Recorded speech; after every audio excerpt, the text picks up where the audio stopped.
Oh, right. We're now recording. We meant to record from the beginning. So just as a recap, we've looked a little bit about what conflict is, and then people went into a breakout group where they could talk about their relationship with conflict.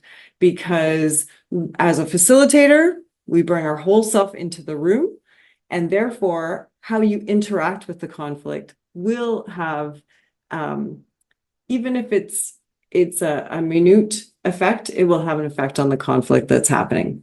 Okay, so let's talk a little bit more about conflict. So these are some of the conditions in which conflict could happen. Lack and scarcity of resources. I mentioned that my niche is risk management. There is no better way to put people in a conflict position than to say, we have finite resources and we need to figure out where the priorities are. Okay, I'm sure some of you are facilitating conversations like that all the time. Differences in values. And we'll talk in a minute about how values play into this picture. But if you have people that, and I mean, this is where a lot of conflict in marriage comes from. If people don't have the same values, there's things they're going to brush up against over and over and over again. And it's often because of values. Competing interests. We often put people in situations where they feel, even if it's not the reality, they feel that they are competing for something. Change. Change is, we've seen that from the pandemic. Change is going to happen, but it is very uncomfortable for people, and it often will create conflict. And poorly defined responsibilities.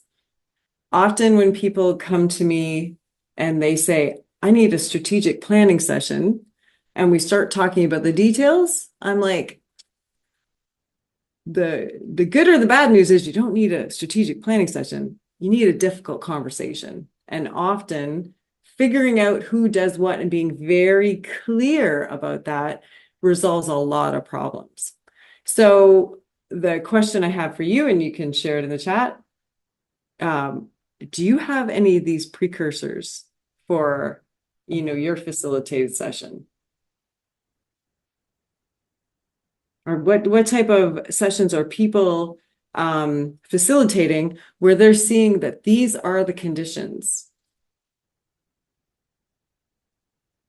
Megan says, yes, most often. This is a lot of the reason why we are brought in to have these, to help with a number 3, competing interests. Yeah. Less on number 3, competing interests, but all the others. I work with healthcare, nonprofit groups primarily. Yeah. So especially when you have finite resources, it is very difficult. Yeah, low resource nonprofits, all 5. Okay. So let's take a look at this notion of values. So I call this the value pyramid. And this value pyramid, the way it works is, as you go up the pyramid, the intensity of a conflict will increase. Okay. So at the bottom, you have interests, desires, and wants. And what this says is, this is generally what people say they are conversing about. And it's the things like the tangible, very tangible things, like we want more money, or we are searching for a promotion, or we want more marketing budget. So we often find that this is the base. And then when you get into a more serious conflict, you realize that they're really arguing about something that is higher up, or challenging each other that's higher up in the triangle. So the second is patterns of relations. This says, based on where I am in my family, in the organization, this is how I think we should interact. So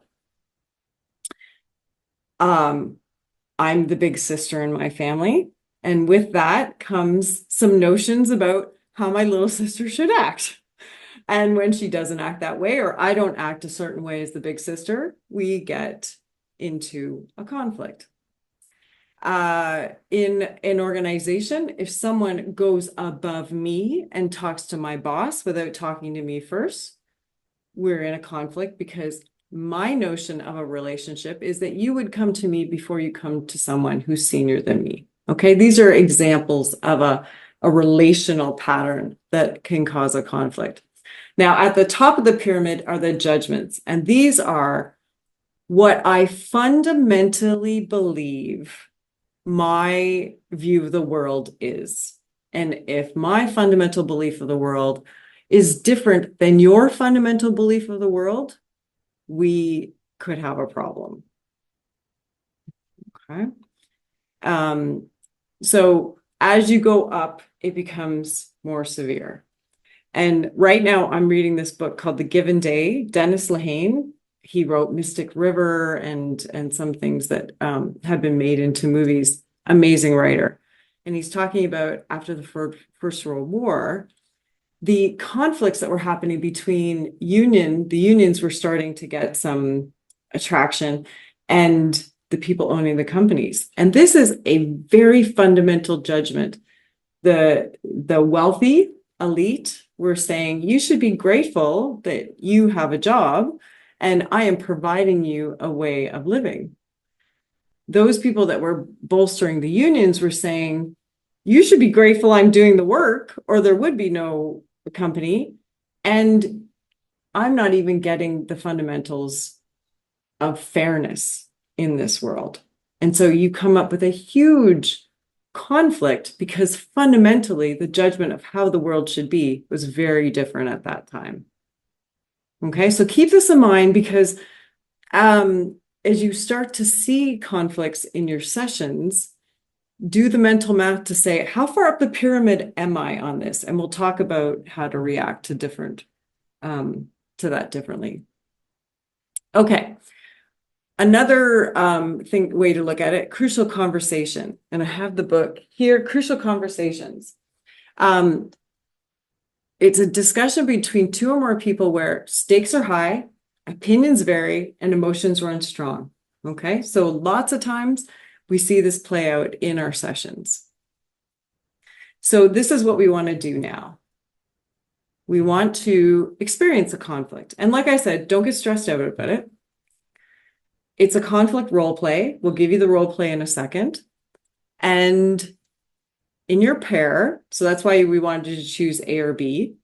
And if you didn't choose A or B, you can send your partner a quick text now and say, I'm going to be A or B. In your pair, do not show your role play to your partner because obviously it's not the same. Don't worry about Academy nominations. Just have a conversation.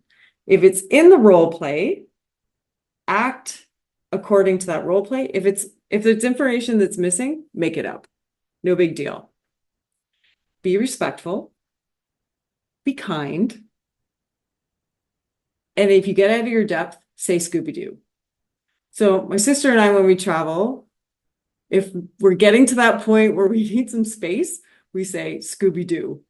It's not a word that gets used in conversation, so we know exactly what it means. And so this is meant to be fun. And if it's stressful to you, just step away. It's part of the experience. Okay. So in your role play, there will be a paragraph that just says, this is what's going on. And in this situation, it's a very Canadian, maybe more Ontario-based scenario where there's a family cottage and they're trying to figure out what to do with the family cottage. Okay, so the top part will give you a synopsis of the scenario. The second part will give you what your threats and cares are as your individual person. Now, obviously, those are going to be different than your role play partner. Okay, so I'm going to stop sharing. We're going to give you the role play in a second. And is there any questions about that? Maybe, Lisa, if you can attach those into the chat. So we're going to attach role play A and role play B. And you are going to grab whatever one if you're A or B. Okay, so what's going to happen is we're going to give you 5 minutes we're going to send you to a breakout, give you 5 minutes to read it and 10 minutes to role play. 10 minutes is not long enough, but it's a shortened session, but it'll give you a little taste. And so be curious. If you can't talk about this for 10 minutes, you're not being curious enough. You're not asking enough questions. All right. So if there's any questions, just pull off mute and let me know. No? Okay. So we're going to send you back to your breakout group with the person that you spoke to in the first session. And whenever you're ready, you can start. So we're going to send you out there for 15 minutes to read and then do your role play. But you can get rocking as soon as you're comfortable.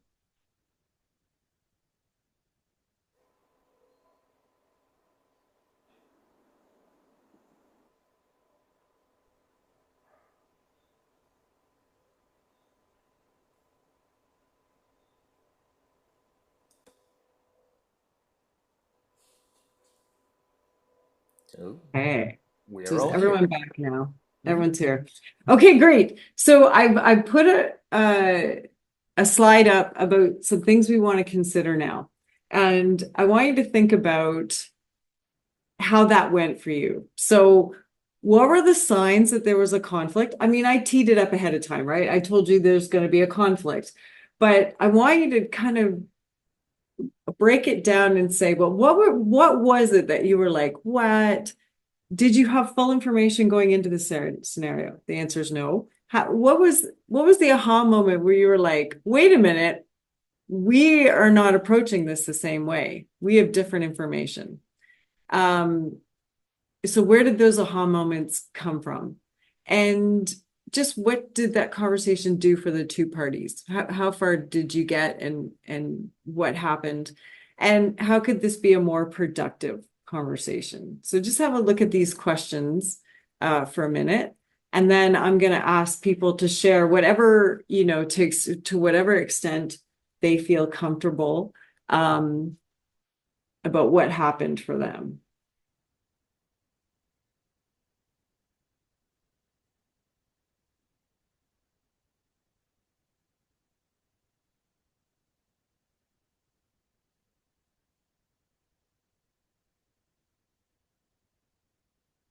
Okay. So does anyone want to share anything to do with that scenario that they found insightful?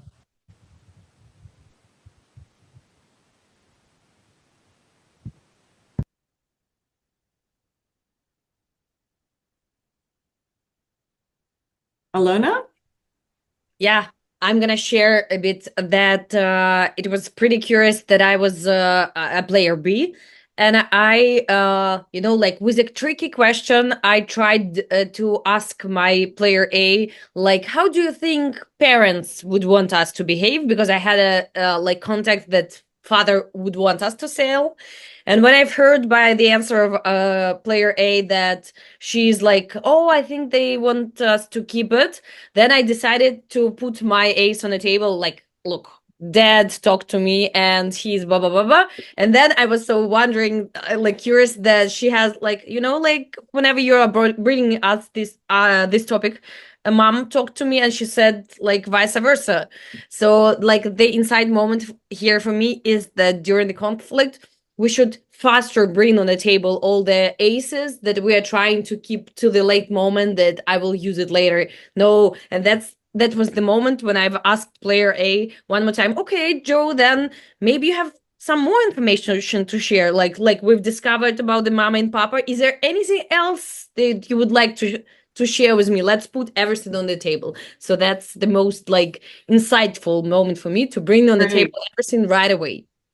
So to do that, you have to be curious, right? Insight mediation, the whole notion of insight mediation is that you, as the mediator, help two parties be curious. You elicit curiosity in them so they start asking each other questions. Wait a minute, dad talked to me. At some point, you're going to realize, oh, mom talked to you. And guess what? They don't have the same notion of what should happen now. Aha. So now you and I, as siblings, we've been told we have to sort this out. And the people that own the cottage at the moment, they don't even have. So that's very insightful and helpful. Okay, thank you. What else So do people can realize I or add to see? that, Sheri? Yeah, go for it. So I was the A to Alana, and it was interesting because I purposely didn't share that mom talked to me because I thought, well, if she had any confidence in me, I didn't know that dad would have talked to Sam, right? So I thought, okay, if she's that way, I don't know what dad feels like. I'm going to keep that to ourselves because the blurb or the scenario had said, it's up to us to make that decision. So I thought, okay, well, we'll keep that aside. But once Alana had mentioned that, I was like, okay, well, you've got your ace. I'm going to play mine. And now let's see. So it was an aha moment for both of us. It was pretty interesting. And I'm a curious person. And as soon as you said you need to be curious, I'm thinking I wasn't curious in that moment, right? Because I didn't ask a little bit more about that. But then we both agreed, and I mean, actually, we both agreed, but it was Alana's decision or Alana's comment. Hey, why don't we go back to mom and dad and see what they think? Right. Great. And And then we realized, okay, they've got two different things. So maybe there's more information than we need. And then I became curious and said, okay, well, we need to know more about this because there is obviously two very different opposing views.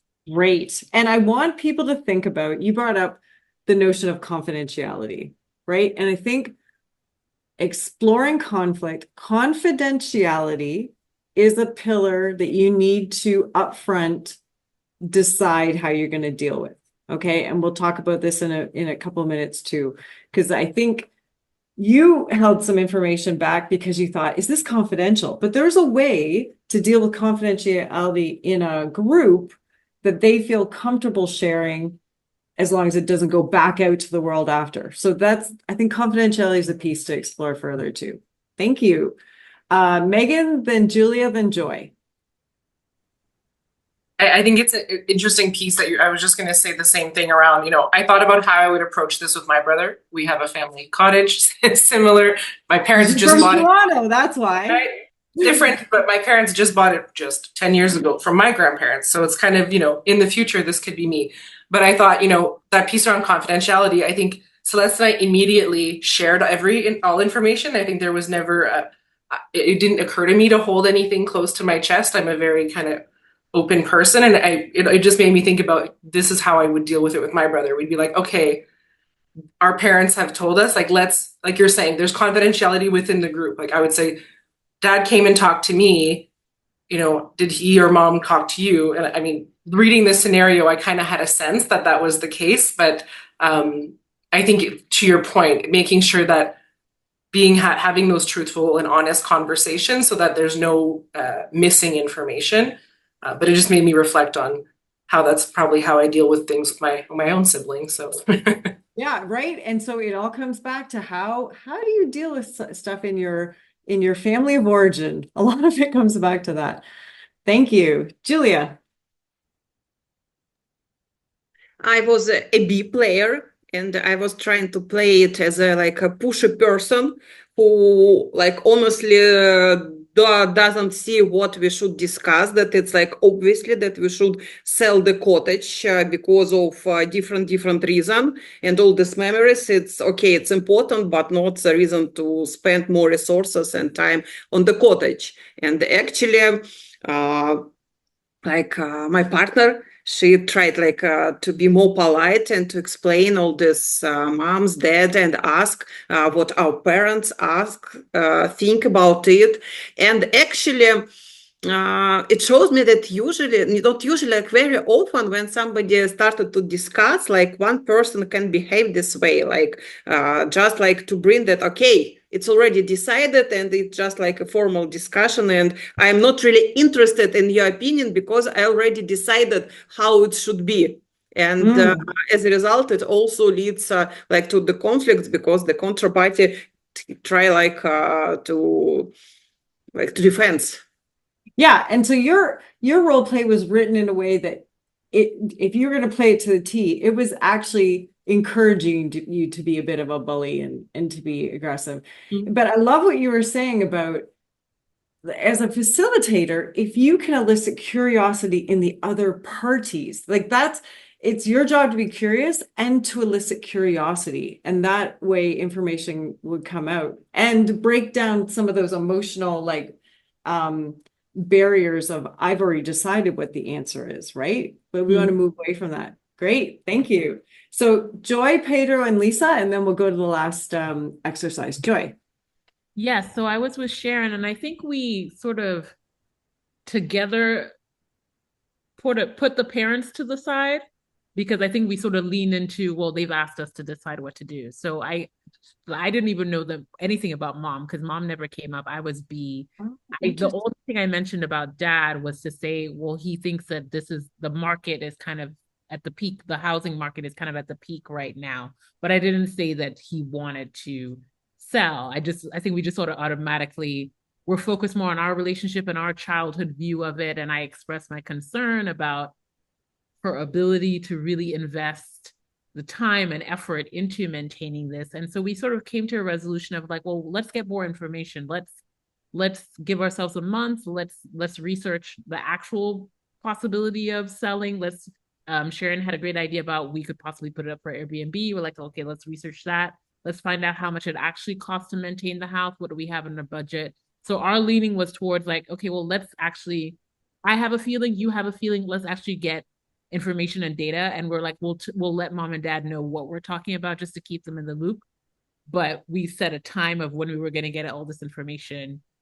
Awesome. And I was kind of like, oh, okay, well, there may be, so we sort of like came up with more options to step back from making a decision of forcing each other to a perspective to getting more information.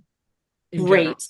And as a facilitator, you have that option, especially if you're doing a series of meetings, to say, hey, I think this is a great breaking point where we go out, we get in more information, and then we come back and we share.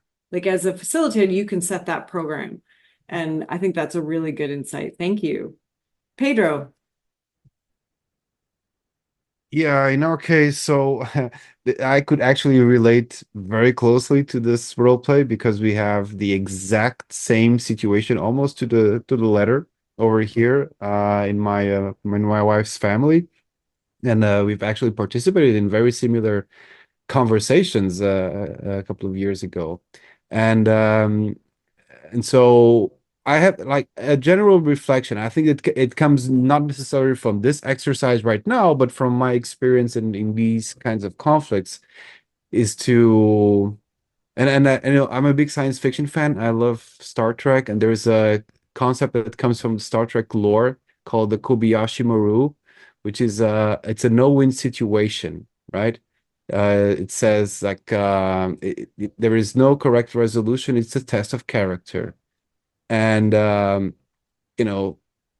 also work with conflict transformation and peace building, and sometimes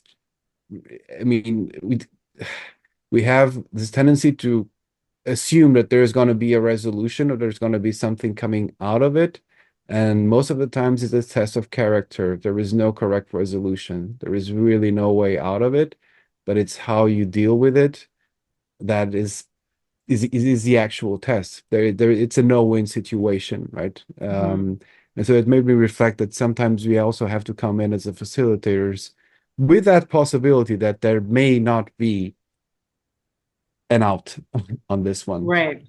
So it's interesting when you're talking about that, what brings to mind is a fundamental of insight mediation that says you want to protect the relationship. And some people have argued with me that, well, it's a business situation or it's a business decision. There's no relationship. There is always a relationship, always a relationship. And so one of the things to keep in mind is you want to encourage them to protect that relationship because it will have an impact down the road. And so that I think that test of character probably comes into play, but there is always a relationship. Thank you, Pedro. Lisa. Now, something I haven't heard yet that I was really feeling. So I will say, with my own two siblings, we would just lay it all out on the table. I think, Alana, the way you were talking about it, we're like, okay, we know mom and dad do this to us. Like, what are they telling you? I read this, I was B also. I read this and then sort of embodied with Elaine, a lack of trust.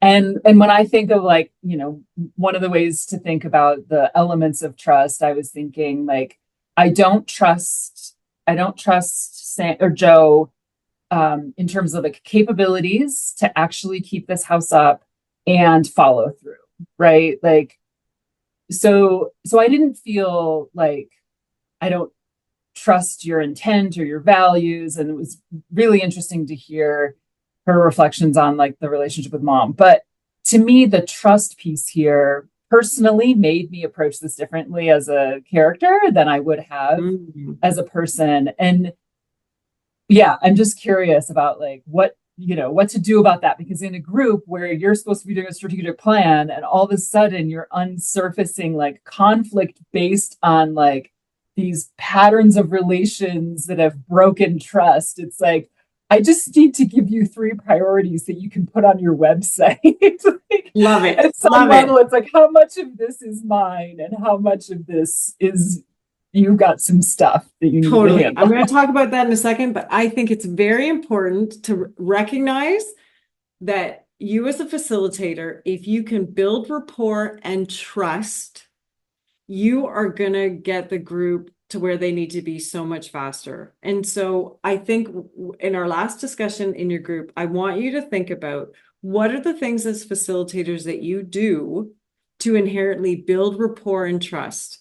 Like even things like ground rules, right? Those things, I mean, a lot of groups are like, oh my God, ground rules are so stupid. But if you know there's going to be a conflict, you might want to take a few minutes to make sure that happens, because it will build the trust. Okay, so I think that's really important. That word trust is so important in this exercise. Thank you, Lisa.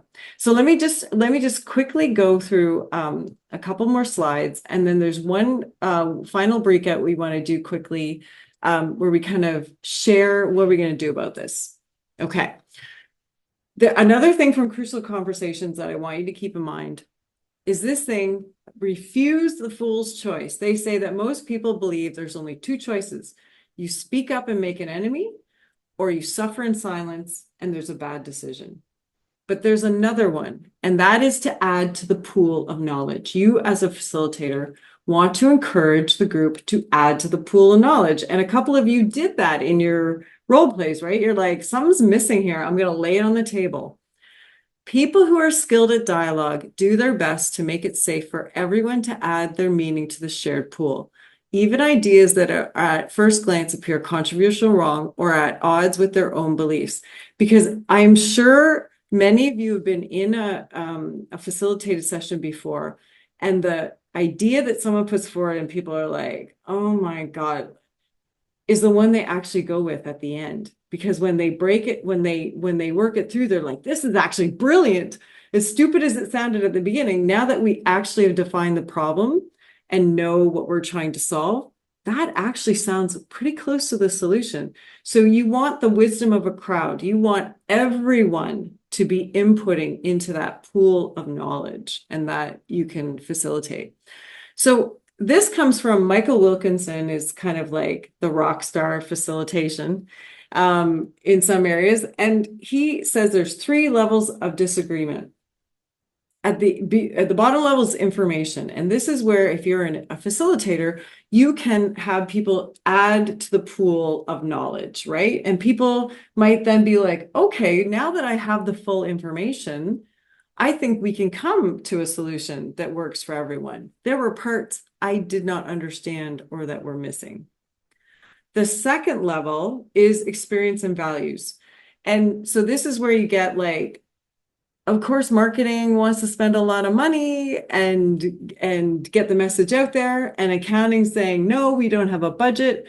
And so you go in with a different value set based on your objectives and where you're coming from. And we want to create a solution where people acknowledge each other's values and the importance of them, and can I don't like that word compromise, because I think compromise is not what we're aiming for, but something that works for everyone. And then the top one is outside factors. So someone mentioned you're in a workshop And suddenly things go off the rails and you're like, I don't even know what we're talking about anymore. And those are the instances where this has nothing to do with the topic. And you have to know when that should be dealt with by HR outside of your session.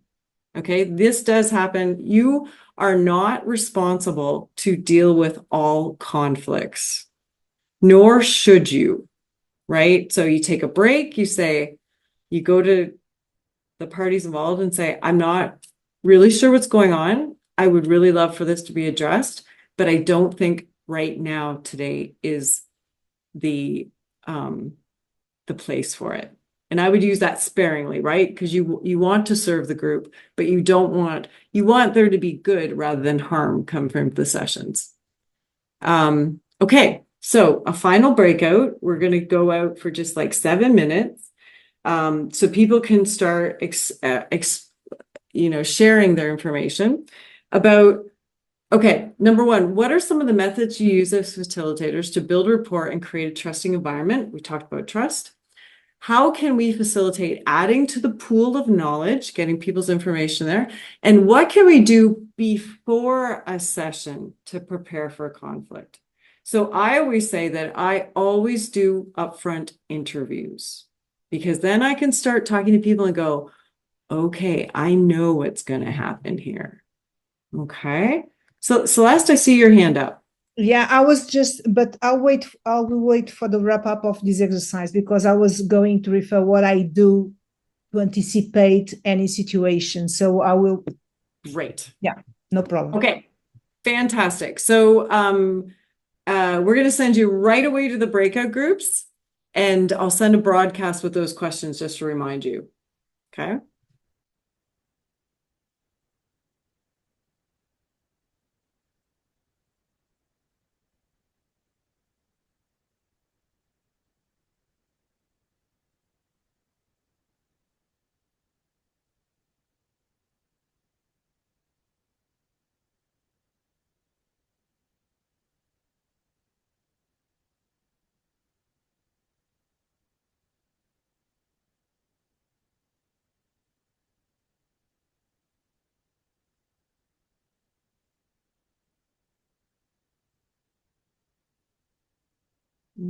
Okay, let me just put these in.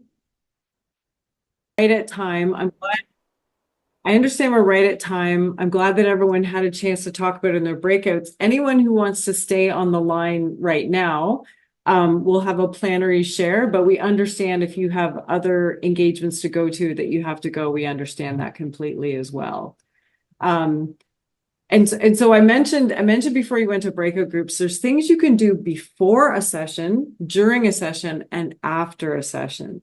I always do incorporated in my methodology, I always do upfront interviews, because often people say, good luck with that. I can tell you what's going to happen. And they lay it out for me. They lay out, this is the conflict that's going to happen. Now I wait for it to happen in the session just in case they're wrong, but I can set up things.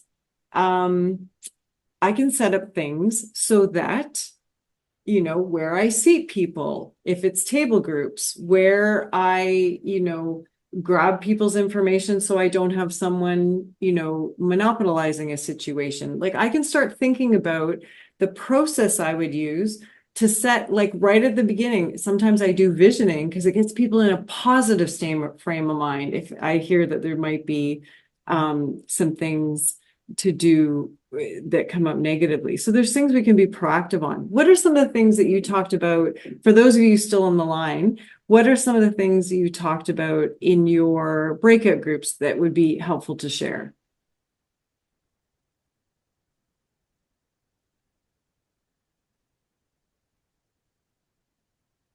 Mawani asked, what happens if you don't have a chance to do interviews before the workshop? I admit that 100% all the time, I insist that that is part of my process. So I can't speak to either. I mean, you'll be on the fly and there's things you can do. Like I said, every session, if you start with ground rules to say, some people say, let's be hard on facts, soft on people. Let's all ideas are welcome. We want to make sure we hear from everyone. You know, there's a lot of things you can say right up front that set the tone. So if you can't do interviews ahead of time, and the thing with the interviews ahead of time is it gives you a notion of where you should maybe be prepared for a challenge. And were there other things people talk about in their sessions, in their breakout sessions, that would be helpful to share with the group? Well, I would like to invite Pedro to share with us what he shared, what he shared in the breakout room, because I think it's a very good idea and practice. Yeah. No, I was so I was sharing that so I don't have experience in facilitating actual conflict conversations, but I've been part of groups that work in conflict transformation and peace building, and what I've seen these folks doing is to prepare conversation points or prepare moments where we are exploring what integrates and transforms and transcends the conflict, right? So if you're like we did a lot of work in South Sudan, for example, where it's 64 different tribal identities that are in conflict, but above all, there is a shared history. Unfortunately, a bad one, but it's a shared history, and there is a shared sense of identity in terms of what it means to be a South Sudanese, for example. And so have a lot of conversations around that before actually going to the things that may divide us. So it's and I guess this is part of the facilitator, is to explore maybe in conversations through your own research, what is it that is transcending, that unites us and then transcends these the conflicting points, and prime the group with that before you go into the actual divisive stuff. Great. And so you had a notion in those sessions where you knew what the conflict was going to be, but you had a sense of, like you said, the shared values. If you hit that middle of the triangle, there's not conflict in some of the values. Obviously, there is in others. Yeah, I love that. Thank you. And I'd like to ask Alona to share her approach with these Elma cards, if possible. Alona? Yeah. I'm switching on the mic. I said that for some groups, I prepare the Elmo cards. Raise the hand who knows what's Elmo. No, okay. Oh, some of you know. The little blue guy, purple guy. Yeah, so it's like the abbreviation of enough, let's move on. I prepare cards on Ukrainian. It means достатньо, рухаємось далі, but it means like enough, let's move on. So I explain how these cards work to the participants. I say like, look, as a facilitator, sometimes I don't know whether it's the right place for this conversation, but you do. And if you feel that this is the decision is already on the table, or we don't want to like experience this conflict now, or whatever, it's not the right place, not the right people, you raise the card. And if the half of the participants also raise the card and they say like, yeah, let's move on, I park on the parking lot the moment. If you're the only like smart voice in the room, even so, each voice counts, and I say like, okay, we have 5 more minutes for the discussion. And this usually helps, because when the conflict appears, sometimes I could think that we should proceed or we should stop. That's only my perception. They know better. And if they think they should stop it, they stop it.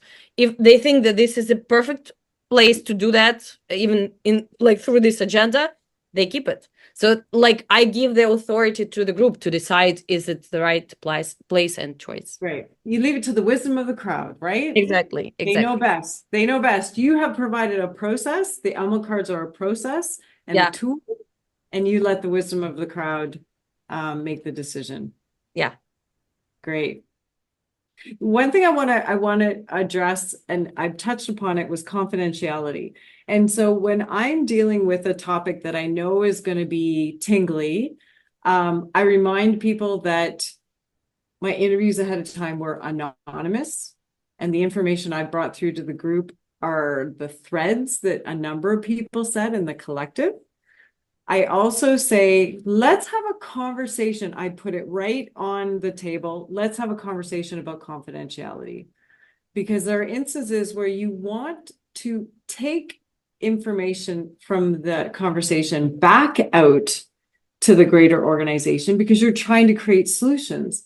But you have to decide what that information is that will be shared. And so Chatham House rules is a standard, and it basically says anything that can be attributed to someone is not to be shared in that manner outside of the session.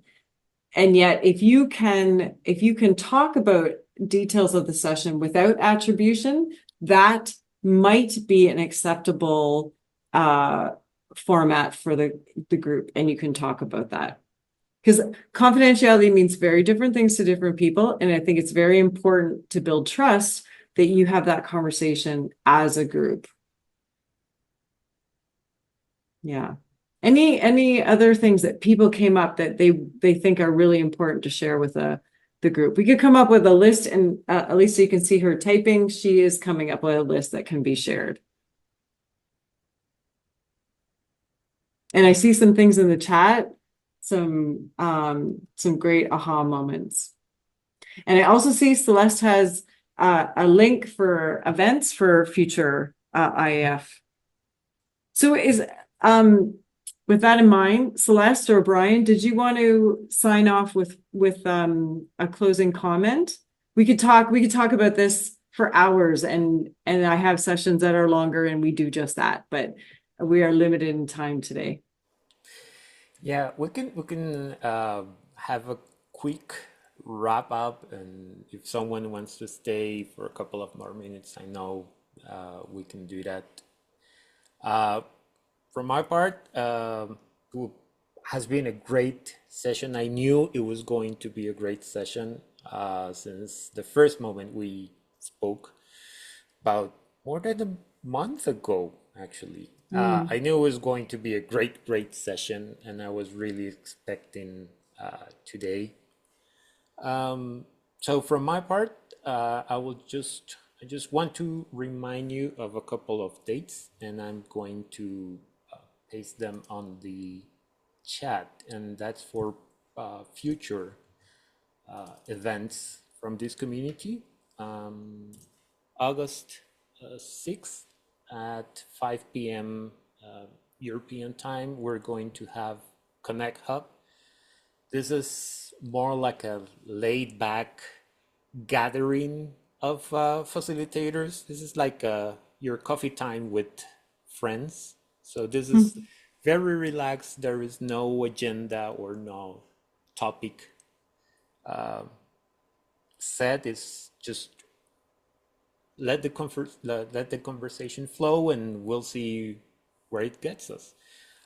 Last session, that's Connect Hub session that we have, we were speaking about the topic of pricing and things like that. So, you can feel free to join and tell us about your day, share resources, books, whatever. If you have any question or you would like help with a session that you're preparing, you can join in and, take advantage of the pool of knowledge that will be there for you available.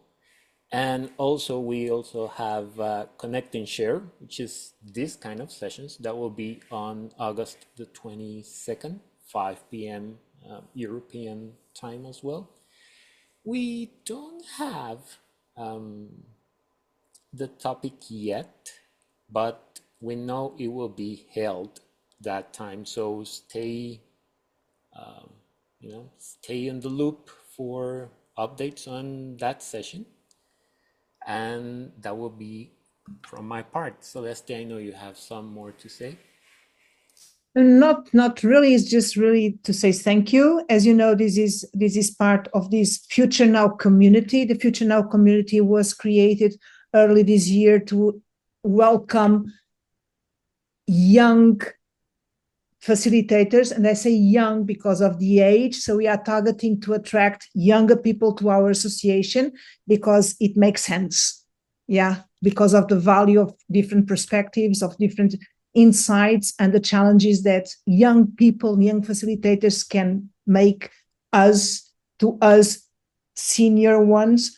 So these sessions are within the scope of the Future Now community. So you're very welcome, even though you are not under 35, but it's okay.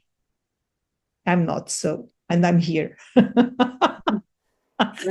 So, you're invited to join us. And also you can follow us in the website or LinkedIn, where you can find lots of information about other events and other things that are happening. Thank you. Great. Thank you. Thanks everyone for your participation too. Lots of great ideas and lots more to explore if people connect with each other outside of the community of practice. Thank you. So yeah, if anyone wants to stay, keep talking about this interesting topic of conflict, I know Sheri will give us a couple of minutes to. Yeah, feel free to ask questions and share.